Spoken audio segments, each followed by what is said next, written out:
Good morning, everyone. We are Arduino-powered digital clock. I'm Moshe Davis from Torah Academy of Bergen County. This is Zane Gavzu from James Madison High School, Eric Sun from Cardozo High School, and Luis Arias from the Berkeley Carroll School. Some functions of the clock include time, the ability to switch from 12 and 24-hour formats, daylight savings time. It also includes a stopwatch, a timer with an alarm, date, room temperature, and a carbon monoxide alarm sensor.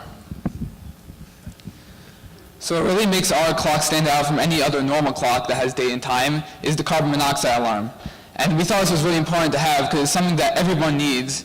No matter where you live, in any house, you need a carbon monoxide alarm because it's so dangerous and it's so deadly. Even though it's quiet, it's odorless, it's colorless, and you never see it coming. And it really sends thousands of people to the hospital. Even hundreds of people die every year from this. So it's really dangerous. And we really wanted to have an alert system that will alarm you when your house is being poisoned by carbon monoxide. So we found out that it really becomes poisonous once it hits a concentration of 70 ppm, parts per million in the air. So once it hits that concentration and the sensor reaches that, the alarm will go off and an LED will light up to alert you. As you can see in the functional diagram, the Arduino is connected to every part of the circuit. For example, it is connected to the 12 and 24-hour switches and the CO sensor, which is connected to an alarm. So a couple of the parts that are connected to Arduino are the thermistor, which is what senses the room temperature and then relays the information to the Arduino. There's the CO sensor, which assesses the levels of CO in the room and also relays that to the Arduino. And the buttons are actually 3 buttons. The first one, when you click on it, it changes the mode of the clock from like date and time to the stopwatch to the timer. The second button will start and stop the stopwatch and the timer depending on which mode you're on. And the third button will turn off the alarm. As previously mentioned, all the functions are connected to an LED 16:2 screen to be displayed. So some of the challenges that we faced when building our project. So the first one was that none of us really had much background in coding, and especially in C++, which is the coding that we need for the Arduino. Also, another problem that we encountered was that the first LCD screen that we got was a TFT screen, which wasn't really compatible with the code that we had already designed. So we got the screen, the 16:2 screen that actually was the code that we designed for, and then it worked very well. So we had to research online and find all the different things that we needed to learn, and also had help from our TAs. And here's a video of our project in working. So that's actually the date from today, and here's the timer, 30-second timer, and we stopped it and we moved on to the stopwatch, and there it's counting up. And then the last mode on the clock is the temperature, the inside temperature, which is assessed by the thermistor. And that's our project. Thank you, everyone.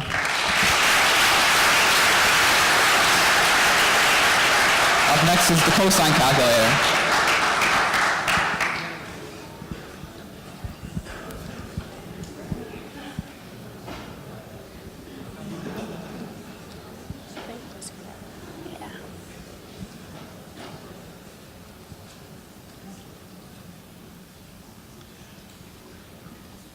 Good morning, everyone. I'm Katie Buckminster from St. Anne's School.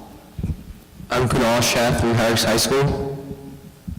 I'm Akula Farr from AMSU. And I'm Christy Kim from Bronx Science. So we made the cosine calculator. Our goal was to make a calculator that calculated cosine from 0 to pi over 2 radians, so that's about 0 to 90 degrees.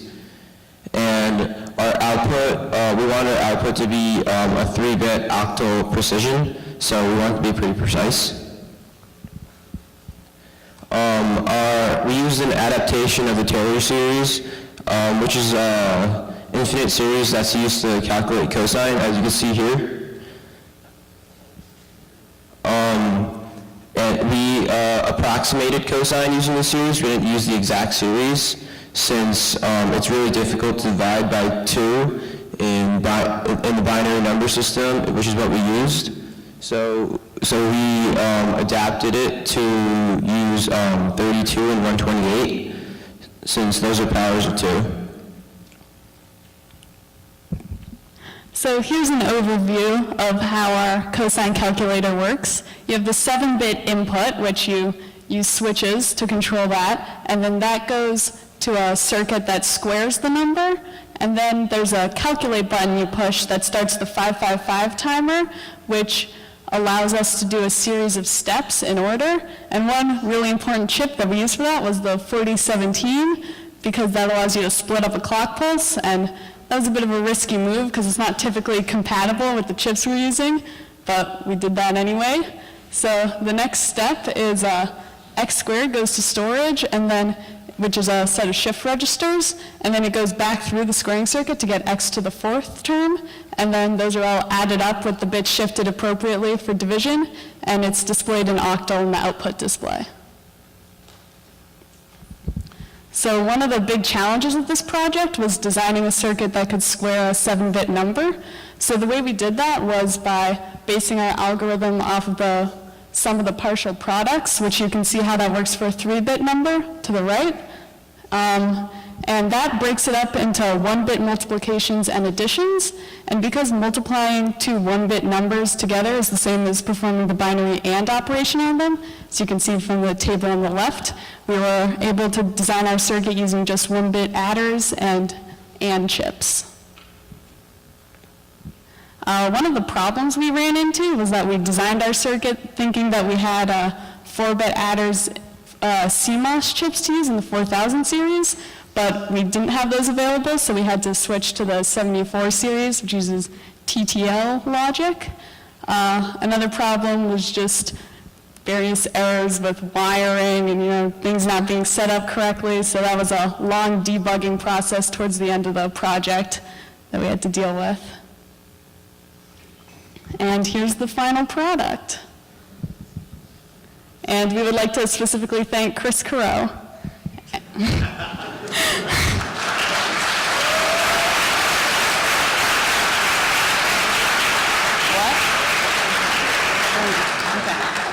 Next up is Drone Nation.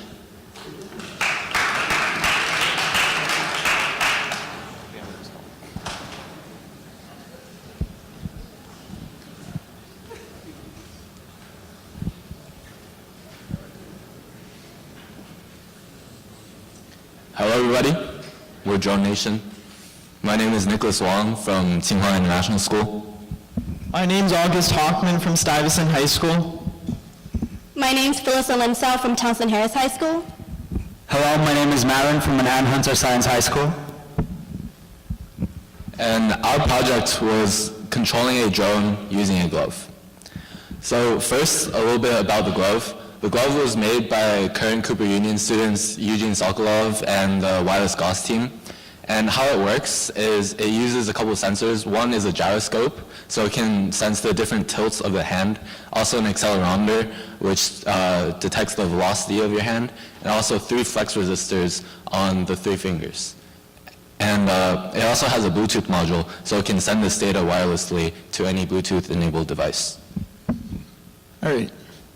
So when we were designing this thing, we knew we wanted to use the glove, and we knew we wanted to control a drone, but we had to figure exactly how we wanted to implement them. So we knew 2 things in specific. We didn't want to add anything to the actual drone because we didn't want to increase the weight of it because it'd be harder to fly. And we also knew we wanted to use radio instead of Bluetooth because then it can fly farther distances. So what we ended up doing is we connected the glove wirelessly using Bluetooth to an Arduino, which would process the data, and then that would be put into a radio transmitter, which would then send that information to the drone.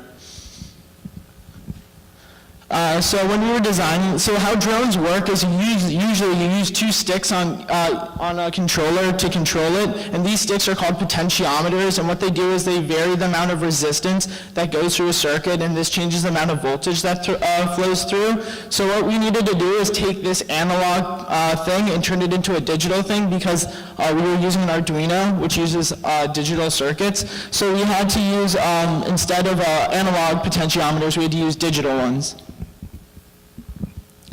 And since we used Arduino, this required some programming.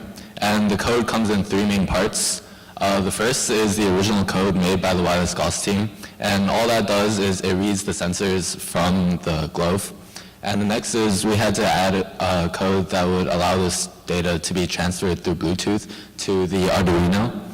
And once that data is transferred, it would go through a function that converts the data from the glove to a specific voltage, which would be then sent through the digital potentiometer, then to the controller, which would be able to control the drone. So some difficulties we had was first setting up the Bluetooth, because this little module uses very specific codes and commands to get it to work. But once we paired the module with the glove, it's now like paired for life pretty much, so it worked from then on. Another problem we had was we were trying to create an analog signal, so something that would go from like 0 to 255 and anywhere in between, instead of a digital signal which is just 0 or 1. So to do this, we had to spend a lot of time figuring out how to do this, and what we ended up doing is we used a technology called pulse width modulation, which is on Arduino, which makes like a fake analog signal using digital ideas. Also, another challenge we had was actually processing the data. So the glove sends out very specific numbers, and we had to convert these numbers into specific voltages. And this required a lot of trial and error because you need a specific voltage to make the drone move in a certain way. So here's a quick demonstration. What we did in this was just one of our first tests of trying to make it just go in one direction.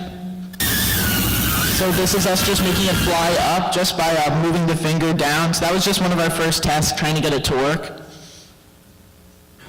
So in conclusion, the two main benefits of this is first, this allowed drone operators to control it with one hand instead of two, and it can be more intuitive because you're using just your hand motions, which would make seem easier to use. And another functionality is we didn't actually create the drone, we created the interface that would go it would work with, which means you don't have to use it with the drone. You could use it with a car or an airplane or anything. So you could control a car just by hand motion, so you can apply it to pretty much anything. Thank you.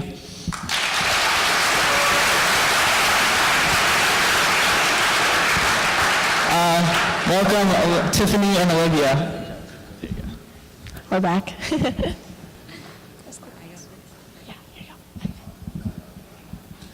like to give a big thank you to Professor Risbud, all of our TAs, Frank Camillo, Nick, Arthur Christopher Watkins, Brian, Matt, and Bella. And Casey. I knew that was going to happen. We would also like to give a big thank you to the Consolidated Edison Company of New York, the New York Building Congress, and the Albert Nerken School of Engineering. Let's give them a big round of applause, everybody.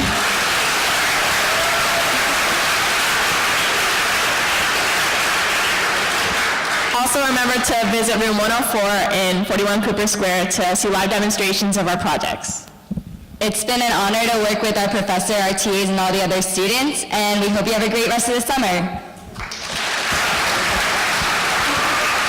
Thank you so much. Thank you so much. I know that for years, Professor Risbud has been running this section in the Summer STEM program, and every time we look at the output of these students, these great projects, they're very creative and just so complicated. I mean, did you take a look at all those wires?